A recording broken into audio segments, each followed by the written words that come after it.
நேற்று கும்பகோணத்தில் வன்னியர் சங்கம் சார்பிலே சமூக சமுதாய நல்லிணக்க மாநாடு மிக சிறப்பாக நடைபெற்றது. மருத்துவர் ஐயா அவர்கள் தலைமையிலே நடைபெற்ற இந்த மாநாட்டின் முக்கிய அம்சம், தமிழக அரசு தமிழ்நாட்டில் உடனடியாக சாதிவாரி மக்கள் தொகை கணக்கெடுப்பு நடத்தி முடிக்க வேண்டும் என ஒரு முக்கியமான கோரிக்கையை வைத்திருக்கின்றோம். இந்த கோரிக்கை தமிழ்நாட்டில் 69 விழுக்காடு இடஒதுக்கீட்டை பாதுகாக்க வேண்டும். அடுத்தது, தமிழ்நாட்டில் உள்ள பின்தங்கிய, மிக பின்தங்கிய, அடக்கப்பட்ட, ஒடுக்கப்பட்ட, வஞ்சிக்கப்பட்ட, அடிமையாக்கப்பட்ட சமூகங்களை கண்டறிந்து அவர்கள் எந்த நிலையில் இருக்கின்றார்கள் என்று கண்டறிந்து அவர்களுக்கு வேண்டிய சலுகைகள், இடஒதுக்கீடுகள், சமூக நலத்திட்டங்கள் வழங்கி இந்த பின்தங்கிய சமுதாயங்களை முன்னேற்றுவதுதான் உண்மையான சமூக நீதி. இதை முதலமைச்சர் அவர்கள் உடனடியாக செய்து முடிக்க வேண்டும் என நேற்று வைத்த மிகப்பெரிய ஒரு கோரிக்கை. சமீப காலத்தில் முதலமைச்சர் அவர்கள் சட்டமன்றத்திற்கு உள்ளேயும் வெளியிலேயும் பல முறை பொய்களை சொல்லி வருகிறார்.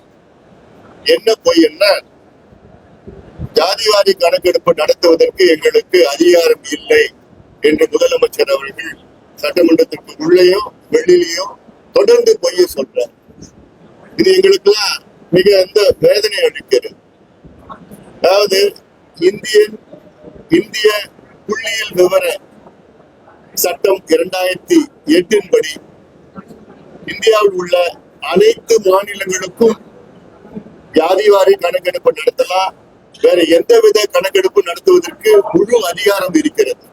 இந்தியன் ஸ்டாட்டிஸ்டிக்கல் ஆக்ட் 2008 படி இந்தியாவில எந்த மாநிலத்திலையும், அதாவது இந்த சட்டத்தின் கீழ் ஜாதிவாரி கணக்கெடுப்போ இல்ல வேற எந்த கணக்கெடுப்பு, வீடுகள் கணக்கெடுக்கலாம், எத்தனை பேர் படிச்சிருக்காங்க கணக்கெடுக்கலாம், சுற்றுச்சூழல் கணக்கெடுக்கலாம், வீடுகள்ல பாத்ரூம் இருக்கான்னு கணக்கெடுக்கலாம், எந்த வகையான கணக்கெடுக்கலாம்.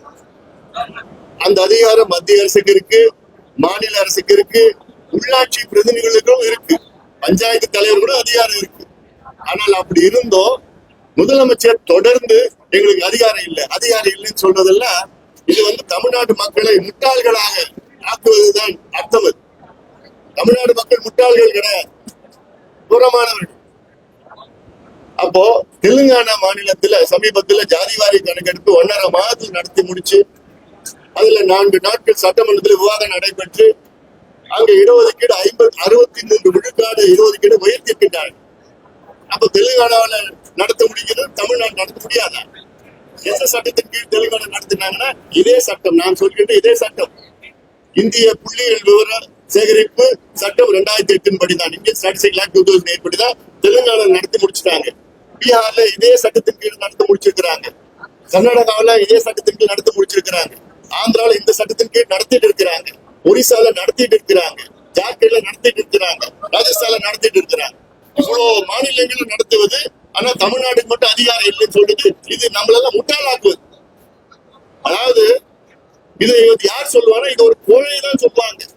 அதிகாரம் இருந்தும் எங்களுக்கு அதிகாரம் இல்லைன்னு சொல்றது யார் சொல்லுவாங்க? கோழைகள் தான் சொல்லுவாங்க. வீரர்கள் அப்படி சொல்ல மாட்டாங்க. வீரர்கள் அதிகாரம் இல்லைன்னா கூட, ஆனா எங்களுக்கு இருக்கு, அதுல கணக்கெடுப்போ வேற எதுவும் நடைமுறைப்படுத்துவதுதான் வீரர்களுக்கு அழகு.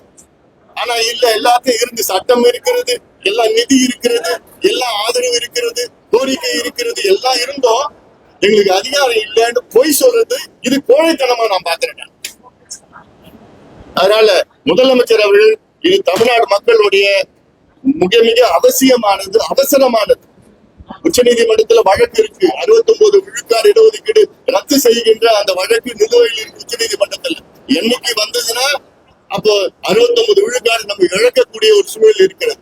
அது மட்டும் இல்ல, ஒரு நல்ல அரசு என்ன செய்யணும்? ஆட்சிக்கு வந்தவுடன் எந்தெந்த பகுதியில எந்தெந்த மக்கள் பின்னங்கி இருக்கிறாங்க, எந்தெந்த சமுதாயம் பின்னங்கி இருக்கிறது, எந்தெந்த மாவட்டத்தில் மக்கள் பின்னங்கி இருக்கிறாங்க. உதாரணம், தமிழ்நாட்டு வட மாவட்டங்கள் எடுத்துக்க. வட மாவட்டத்துல யார் இருக்கு அதிக? வன்னியர்கள் ஒரு பக்கம், பட்டியலின மக்கள் ஒரு பக்கம், பட்டியலின சமுதாயத்தை சார்ந்தவர்கள் ஒரு பக்கம் இருக்கிறாங்க. அடர்த்தியான பகுதி.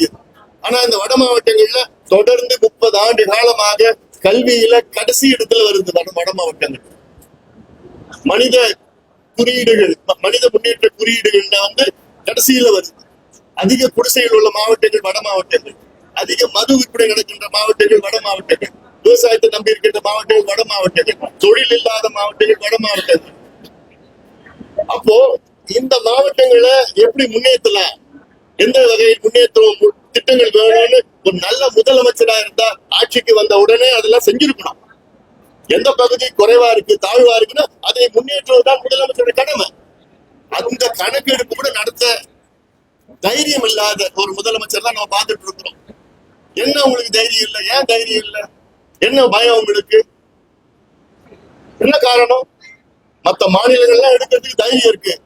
தெலுங்கானா மாநிலத்துல முதலமைச்சர் ரேவந்த் ரெட்டி காங்கிரஸ் தைரியமா எடுக்கிறார். அதுக்கு ராகுல் காந்தி வந்து அந்த கணக்கெடுப்பை தொடங்கி வச்சுட்டு போறாரு. அப்போ ராகுல் காந்திக்கு தெரியாதா சட்டம் இருக்கா இல்லையா தெரியாதா? தெலுங்கானா முதலமைச்சருக்கு தெரியாதா சட்டம் இருக்குன்னு தெரியாதா? தமிழ்நாடு முதலமைச்சர் மட்டும்தான் சட்டம் இல்லையா? இல்ல தமிழ்நாடு ஜப்பான்ல இருக்கா, சைனாவில இருக்கா? இந்தியாவில தானே இருக்கு. அப்ப எதுக்கு போய் சொல்றீங்க? என்ன காரணம்? தமிழ்நாட்டுல எல்லா கட்சியும் கேட்கிறாங்க, கணக்கெடுப்பு நடத்துங்கன்னு கேட்கிறாங்க. சமூக நீதி பேசுற நீங்க கணக்கெடுப்பு நடத்தலன்னு நீங்க சமூக நீதிக்கும் உங்களுக்கு சம்பந்தமே கிடையாது. சமூக நீதி பத்தி பேசாதீங்க. வேற ஏதாவது கேள்வி இருக்கா?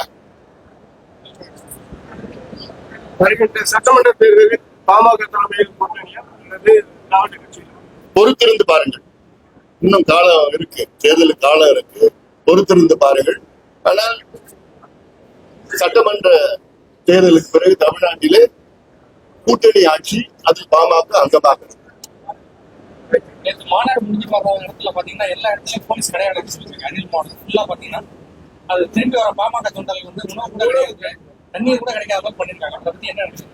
இதுதான் திருவண்ணாமலையில் நடந்தது. திருவண்ணாமலையில சமீபத்துல மிகப்பெரிய ஒரு மாநாடு நடத்தணும். உழவர் பேரியக்க சார்பில் விவசாய மாநாடு, லட்சக்கணக்கான மக்கள் கூடினார்கள். அங்க கிட்டத்தட்ட ஒரு 100-200 போலீஸ் தான் அங்க இருந்தாங்க. மொத்தத்துல எந்த ஒரு போக்குவரத்து கட்டுப்படுத்தல, ஒண்ணும் பண்ணல, அப்படியே விட்டுட்டு போயிட்டாங்க.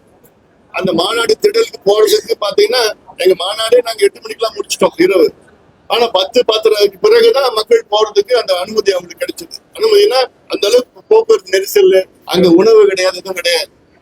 அப்போ இது வேண்டுமென்றே திட்டமிட்டு இந்த மாநாடு வெற்றி பெற கூடாது என்ற எண்ணத்துலதான் காவல்துறை வைத்து தமிழக அரசு கீழ்த்தனமான செயல்களில் ஈடுபட்டு கொண்டிருக்கிறது. சட்டம் ஒழுங்கு கடைபிடிப்பது அது வேறு.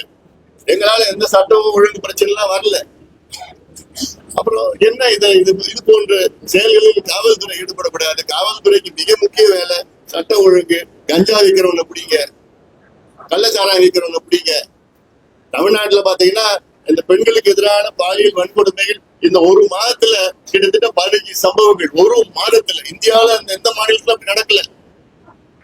கிருஷ்ணகிரியில பார்த்தா அப்படி, திருப்பூர்ல அப்படி நடந்துட்டு இருக்கு, ஈரோடுல நடந்துட்டு, கோயம்புத்தூர்ல நடந்துட்டு இருக்குது, வேலூர்ல நடந்துட்டு இருக்கு, திருச்சியில நடந்துட்டு இருக்குது, சென்னையில சொல்ல முடியும் அவ்வளவு மோசமா இருக்கு. ஒவ்வொரு மாவட்டங்கள்லயும் பாத்தீங்கன்னா 6 பேர் 7 பேர் சேர்ந்து ஒரு பெண்ணை வந்து பாலியல் பலாத்காரம் செய்யறாங்க. என்ன காரணம்னா கஞ்சா, மதுவும் கஞ்சாவும் தான். காவல்துறை தெரியாம யாராவது கஞ்சா விற்க முடியுமா? இப்போ கஞ்சா வாங்குறவன் எப்படி போய் கஞ்சா வாங்குறான்? அவனுக்கு தெரிஞ்சது காவல்துறை தெரியாதாமா? விற்கிறவன் எவனு வாங்குறவன் போய் வாங்குறான், அவன் விற்கிறவனு எவனுக்கு தெரியுது, காவல்துறைக்கு எப்படி தெரியாம போயிடும்? அதனால ஆனா முதலமைச்சர் பார்த்துட்டனும் இந்த தொலைக்காட்சியில வந்து போதை பழக்கத்துக்கு அடிக்கை ஆகாதீர்கள் அப்படிலாம் நான் அப்பா இப்ப எல்லாம் சொன்னதுல பிரயோஜனம் கிடையாது.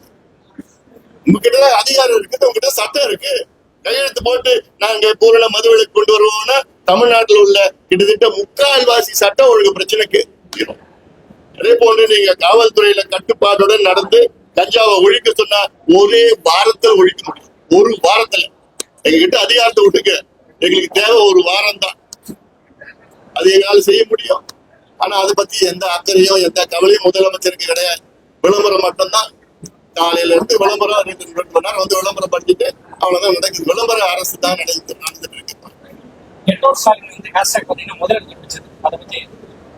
அது அவங்களுக்கும் அந்த பிஜேபி கிட்ட இருக்கிற பிரச்சனை.